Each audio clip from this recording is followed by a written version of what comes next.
Whoop whoop. Juggalo homie motherfuckers. We're back to read more Juggalo by Steve Miller. Early as fuck in the morning. That's what you get. That's what I got for you.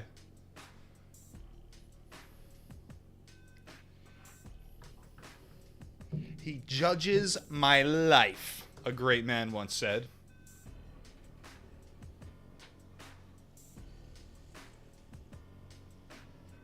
Chapter 4 is entitled Insane Clown Posse Clothing is Banned. Chapter 4, which we will get into shortly. Before that, I made a new purchase for the gathering that I'm very excited about. New purchase for the gathering, motherfuckers! New purchase for the gathering! Goddamn! Fucking... Can't... Y'all better be ready to hear me be unfunny into this thing. Yeah! Not for you, Max. Not for dogs. The other day, Max got a sock and he didn't want to give it up, so I just blasted the fucking siren at him. That's right, boy. That's right. We got the fucking bullhorn for the gathering, baby. Get ready to learn about how 9/11 was an inside job all over again.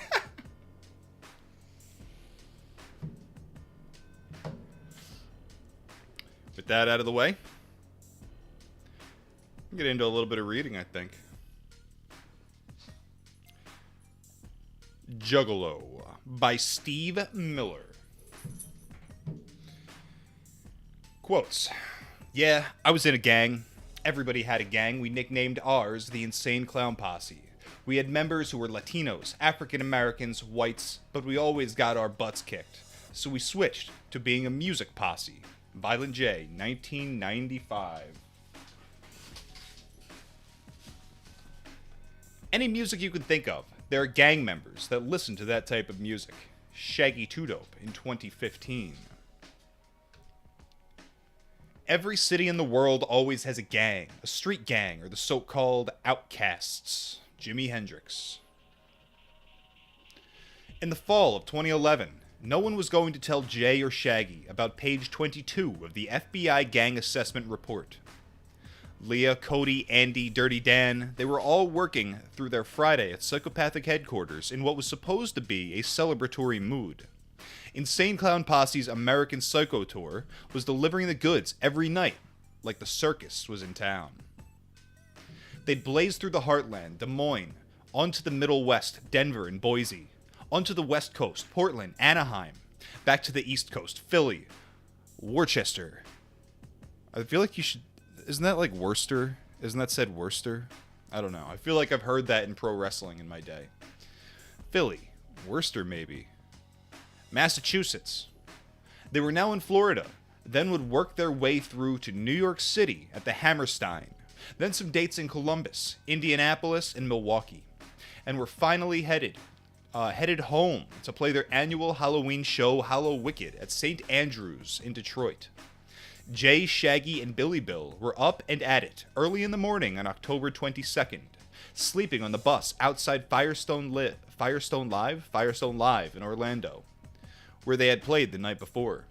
But the crew that morning at Psychopathic, usually spirited, especially amidst such a successful tour, was tame. They talked among themselves and once in a while broke out into whispers. Then someone would look at a computer screen, reading, then look away, head shaking. There was conversation, and it came up inevitably. Then there was a morning phone call, just some basic label housekeeping. Jay, who was in Florida, was patched in. Everyone was talking, disjointed voices that you hear on a conference call. The FBI report, and Juggalos are a gang, were the words Jay heard. What? What is this you're talking about, he said. There's something you guys aren't telling me. They were holding back. They didn't want to break the bad news, but here it was. The FBI had released its biannual report on gangs in America, and Juggalos were not only in it, but addressed explicitly on page 22. Most crimes committed by Juggalos are sporadic, disorganized, individualistic, and often involve simple assault, personal drug use and possession, petty theft, and vandalism. However, open source reporting suggests that a small number of juggalos are forming more organized subsets and engaging in more gang-like criminal activity, such as felony assaults, thefts, robberies, and drug sales. The FBI classified juggalos alongside the Crips and the Bloods. It claimed that juggalos had infiltrated the Army and the Air Force, meaning the juggalo ranks included military-trained members. God. Dude who writes this book, Steve Miller, not nearly aware of like how right he is. When I was at the gathering of the Juggalos, it was one of the first nights there. I don't even think the festival grounds had opened up. Parking lot party. We're out there all fucked up, having a great time in the parking lot. Me and the boys. Homies Matt and Doro wander off somewhere. They go find a tent with some DMT in it, and they're smoking DMT. Whatever. That's a whole other debacle. I wasn't there for that. I was wandering around the parking lot alone when someone approached me saying his name was Mr. Grimm. He said that he has all sorts of survivalist training and that he's lived for years in the woods and that he was in the military. And he told me that he's had some paranormal experiences. He said that he's seen demons appear to him as children to confuse him, to I don't know, distract and dismay him, to lead him, I guess, away from God, maybe.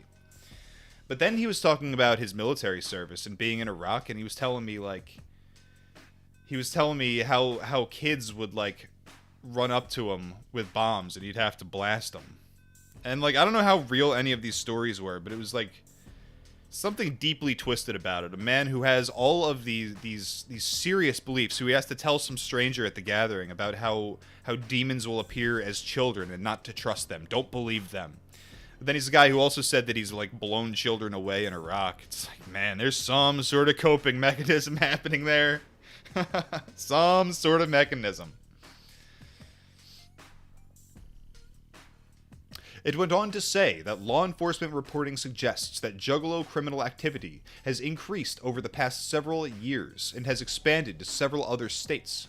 Transient criminal Juggalo groups pose a threat to communities due to the potential for violence, drug use, and sales, and their general destructive and violent nature. How do you break that news to your boss, especially when he has 10 days of tour left? But there it was. Jay dialed up the news on his laptop. At first I thought it was cool, Jay says. I didn't realize what it meant for Juggalos. I was like, fuck them. We are a gang. That's Juggalos. We didn't understand the way it would play out and how much it affected our business. But most important, it takes everything we've done and shits on it and says this is nothing but a street gang. It had the same impact on Shaggy. At first I thought, that's fucking awesome that Juggalos have this network that's a gang and people think Juggalos pose a threat. I know they don't, but I thought it was great that the FBI thinks Juggalos are like MS-13. You know, fuck yeah, Juggalos. We'll fuck you up. But I was really thinking it was cool as in fictitious, the same as our music is. We don't roll around with dead bodies hanging out of our car, and we aren't gang members. But this was real life. The cover of the second record, Ringmaster, which features a character with claws that represent rival gang signs of Forks Up and Forks Down, is a joke played by a couple of guys who failed miserably when they wanted to form a gang in the late 80s when they were teenagers with a bent for theft and Clockwork Orange-style violence. No one would join them, and they figured they could be a bit more effective as musicians. Millions of sales later, it looks like a solid move. Then this, 25 years later, they finally fronted alleged gang. It's bigger than they had ever dreamed of. To think that can happen to us, I was like, what's going to happen? Are we going to jail? Jay says. If they can do that to a worldwide fan base, can they lock us up?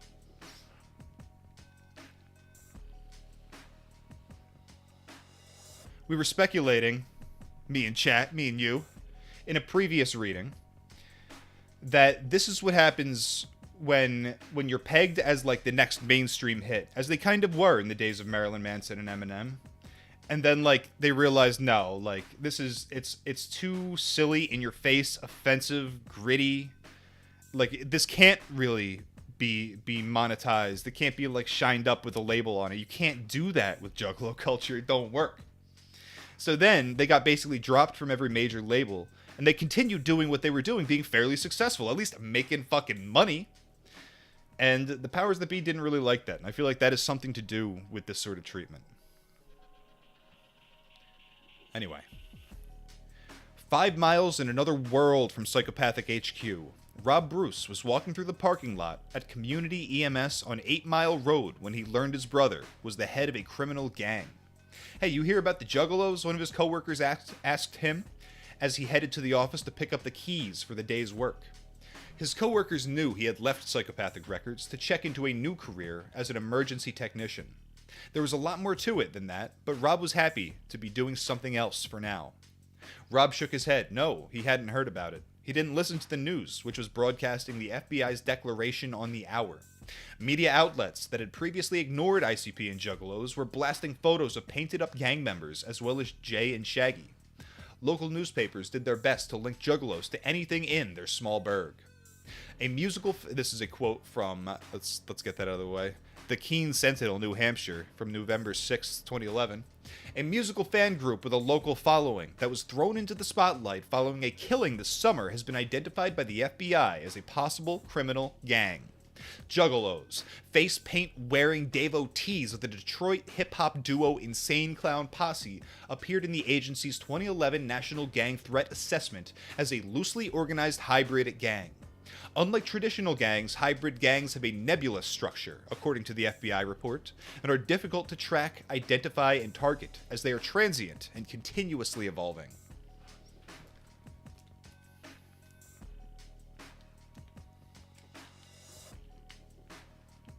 Talk about transient. Can't wait to go to that fucking gathering of the Juggalos. Gathering of the Juggalos, motherfucker! Can't wait to go! You're gonna hear my voice a lot. Whoop whoop! Where was I? The international press did its best to make the story germane. From The Guardian, November 3rd, 2011. But then this was ICP we're talking about, and if their fans are half as dumb as their music, they might just be persuaded that a horrorcore gangsta is something to be. Oof. Oof. Burn. But anyone who had grown up in Detroit knew Juggalos were just another part of the landscape. Rob got inside and checked the internet for news. Cool, he thought. Juggalos are going to think this is great. They're in a gang. But as the day moved forward, he considered how unfair this might get. He began to get angry. He'd already been considering a return to Psychopathic. He was married, had a daughter, and was sick of the stress of life as an EMT. It's one thing to dig into suffering on a fantasy level, but the day-to-day was wearing him out. It was the first step toward his return to helping run the business his little brother and his friends had hatched. He'd been gone for 4 years, and maybe, he thought, they needed him. Even better, or worse, the Juggalos needed him. Come on, jump steady. I need you back. Some bones are harder to digest, Rob says now.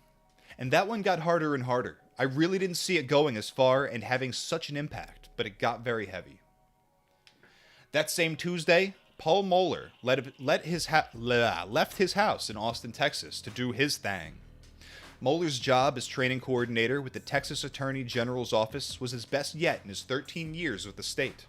He was paid $58,000 a year, in part to give presentations on Juggalos to law enforcement groups. It took him to conferences large and small, in-state and out-of-state. 8 months earlier, at the end of February, Moeller had presented to the South Carolina Gang Investigators Association in Myrtle Beach.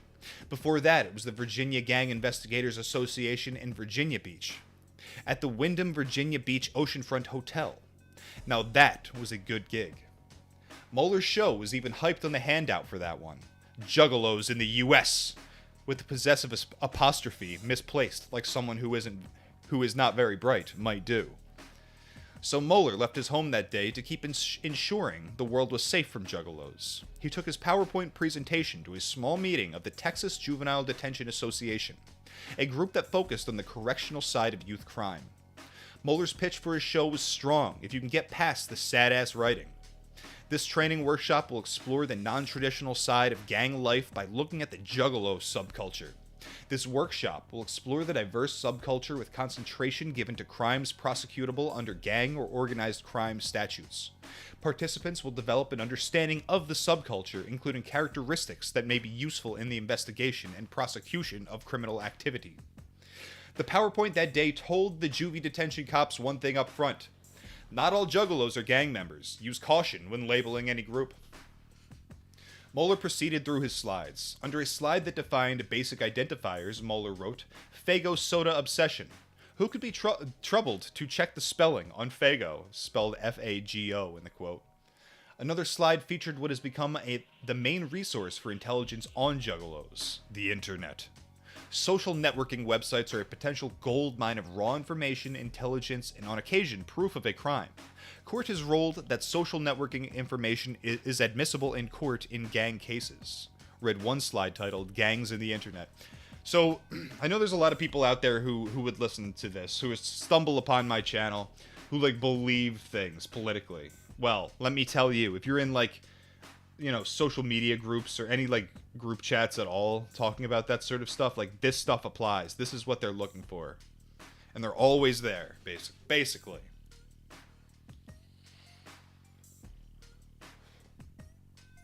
The slide headed Juggalo crimes, just a few.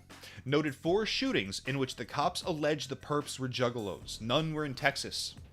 Then the biggie for prosecutors. If they have common identifying signs and symbols, WC for Wicked Clowns, Hatchet Man, Whoop Whoop, leadership structure, Juggalo family small cell structure, commit crimes, drugs to murder, they may fall under Texas statute for classification as a gang, and for enhanced punishment. In parting, Moeller advised to look for weapons and drugs when in contact with a Juggalo. And once more, not all Juggalos are gang members.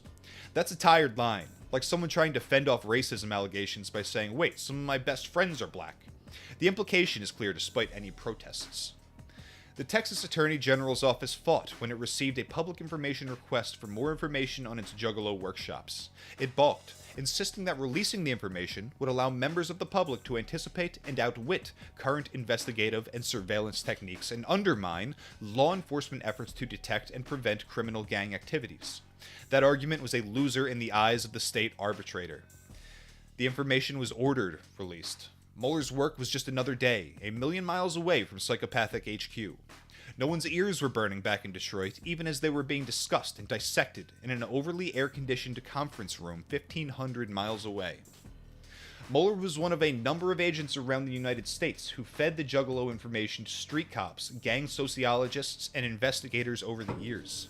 He was, however, a typical presenter, from the misspelling of Faygo to the hopeful connection to gang behavior, which made them eligible for broader and longer sentences. No one thought back to Daniel Shellhammer when the FBI's bomb dropped, but someone could have seen the hate and just how far cops would go to attack Juggalos early on, when the paint was still relatively fresh on the weirdo label slapped on Juggalos. Shellhammer was 14 years old in 1999 and enjoying summer vacation like most kids in August. Also, like most kids, Shellhammer was smitten with sounds, the loud and boisterous kind, the stuff with big guitars and rap vocal delivery. He liked bombast and ceremony and theatrics. He dug ICP, just like a few of his pals in Northwood, Ohio. Population 5,000. The Toledo suburb is solidly middle-class, white, and law and order, with a coveted school district and low crime.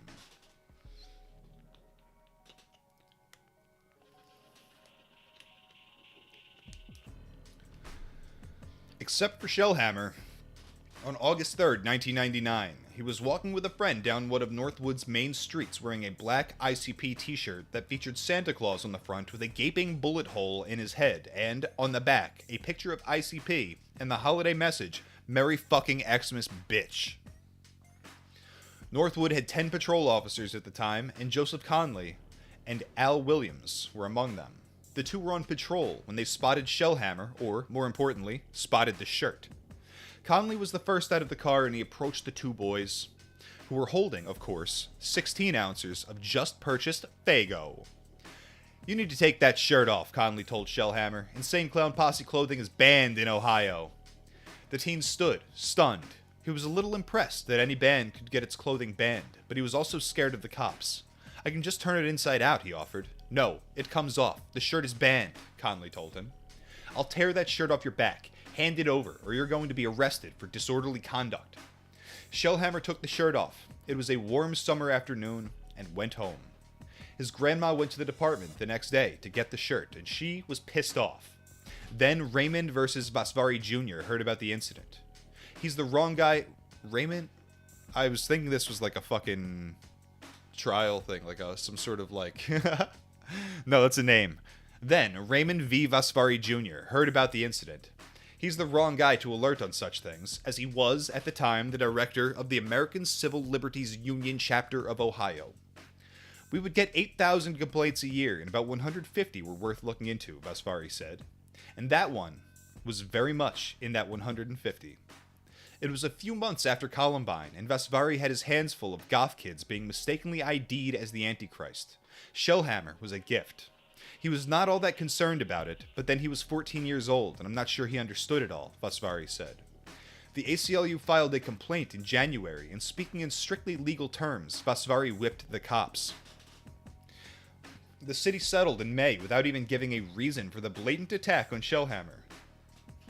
It gave $4,500 to Shellhammer, $500 to his mom, and paid the $2,500 ACLU legal fees and issued an official apology. Connolly was later made head of the community relations for the Detective Bureau for his solid work. Williams entered the rank of sergeant. It was psychopathic manager and ICP Svengali, Alex Abbas, who has heard about the case and alerted the ACLU.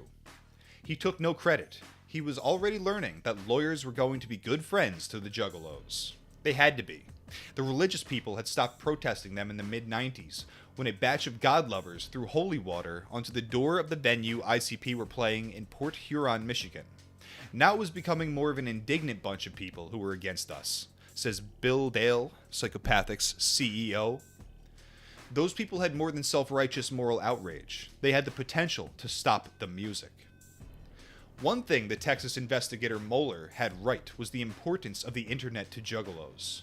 In the early 2000s, there were over 130 Juggalo sites, a number that dwindled as Facebook became the favored, cheaper alternative. Search Facebook today for Juggalo, and you'll have to take a day off to follow up. So, that is one thing I notice about the Juggalo community online these days, is that it's like relegated to social media. What you've got is the Facebook groups, Reddit, and like the one forum that's left, Fago Lovers, which as far as I can tell doesn't have open registration, and I've never seen it with open registration. Then when you go into that forum, it's a little fucking weird, dude. It's a little weird. I won't go into it now, but it's a little weird. Insane Clown Posse and Psychopathic saw early on that Juggalos were jacked up on the internet, a reasonably cheap form of expression on both ends. ICP were way ahead in knowing their crowd, says Chris Fuller, who has managed Detroit act Electric Six since the 90s. They recognized that they could give this strong core audience certain things that it wanted, and then it freed them up to do certain things. So special giveaways, events that were spread only via social media, and other favors were made possible just by keeping everyone engaged. It was a smart advance of their own love of promotion, a word they used as a verb when they were starting out as Kinko's regulars. Those days of posters and prints and handbills were the only way to get the name around. They knew that they were hardly major label material, a hard lesson that would be learned down the line through their dealings with Disney, Island, and Jive, and would result in their do-it-yourself management and handling of things. On more than one occasion, they'd be caught with the posters and glue used to slap them on a building. Cops would make them go back and remove all of them, which would take a whole day if they were caught at the wrong time. InsaneClownPosse.com was registered in 1997, the same time a lot of bands were hitting the web, but a year ahead of their peers Kid Rock and Eminem. All three were in a battle for the ears and wallets, both locally and nationally, through newsletters and in-store appearances, as well as live shows. While Kid Rock and Eminem were boosted soon enough by major label backup, Atlantic and Interscope Records respectively, ICP relied on themselves, their growing legion of juggalos, and their own label, PsychopathiCRecords.com, was registered 2 years later, as was JuggaloGathering.com, a year before the first gathering was held. Investigators could check up on juggalos through Facebook, where an errant comment made from home, maybe from someone drunk or otherwise altered, could be interpreted and used as proof that some juggalos were ready to do some crimes. And that they were actually living out the stories ICP spun.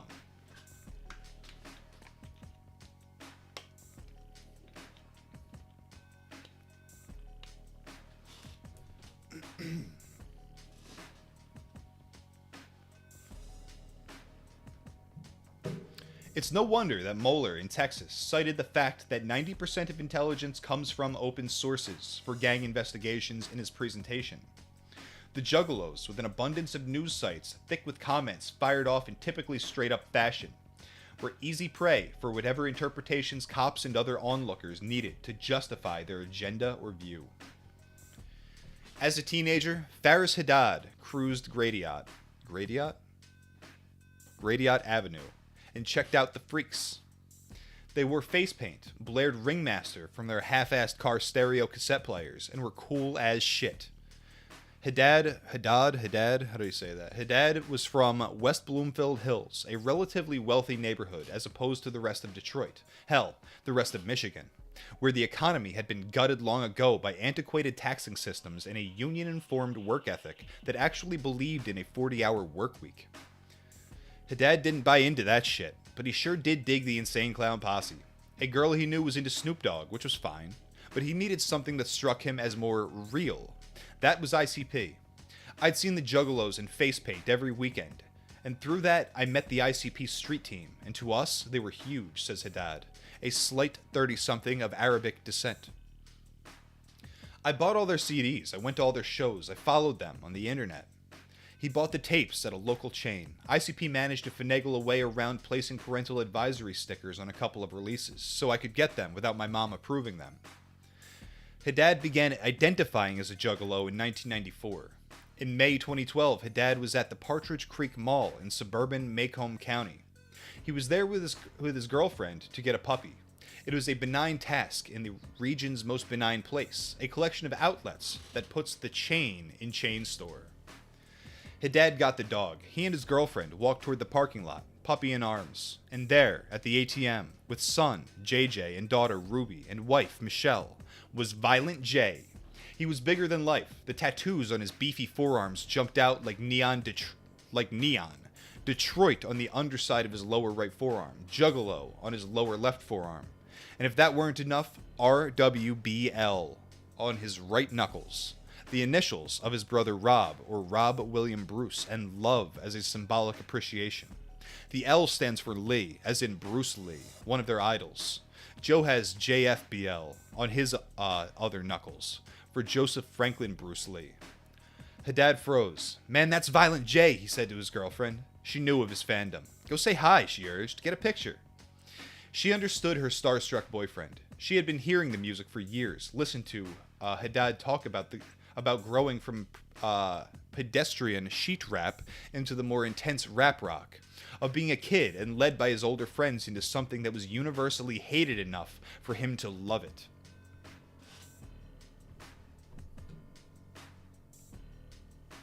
Haddad had met Jay before at a meet and greet, but this was different. He'd paid for the occasion before. This was free, and was like seeing a bear in the wild. Plus, Jay had a reputation for being prickly if you approached him in public. Haddad took a bath. He took a bath. Maybe breath is what it's supposed to say, and maybe it was just transferred into text weird? I don't know. Whatever. Haddad took a bath and walked up to Jay, who was just getting done taking out some cash. No one else was approaching this local star, and Haddad couldn't believe his luck. It's great to see you. I love your music, Haddad said. He was gushing and couldn't keep himself from it. You're a true storyteller and the best rapper going. Haddad was an esteemed defense lawyer who had been in the local news for his solid work.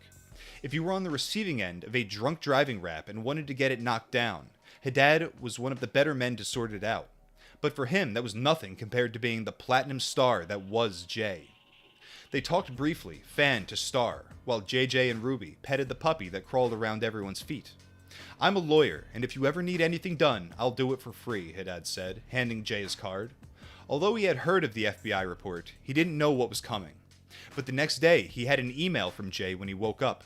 Faris, it was good meeting you yesterday. I would like to talk with you about a problem we are hoping to address. When you get the time, please give me a call. Jay. He left his cell number at the bottom. The call Haddad made was the start of becoming a Juggalo celebrity, with lifetime all-access passes to the shows and a co-starring role in what would become one of the first cases of a musical group suing the FBI. He had a one-word answer when Jay asked him to be part of the legal team taking on the FBI. Yes. There was little more to say.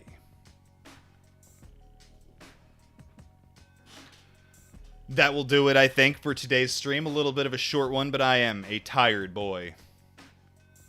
And the dog will not sit around much longer. He will be bitching and moaning soon. Need to go outside. So whoop whoop, everybody. Next time we will start in Chapter 2, or not Chapter 2, Part 2. Part 2. Crime, Carnage, and Renegades. I'll see you all next time. Go to yakovalive.com, hit that merch tab. Patreon.com/yakovalive to come hang out in the Discord and play video games and watch movies. What else do I got? Anything? At Skinwalker Gang on Twitter. Whoop whoop, motherfuckers. I'll see you at the gathering.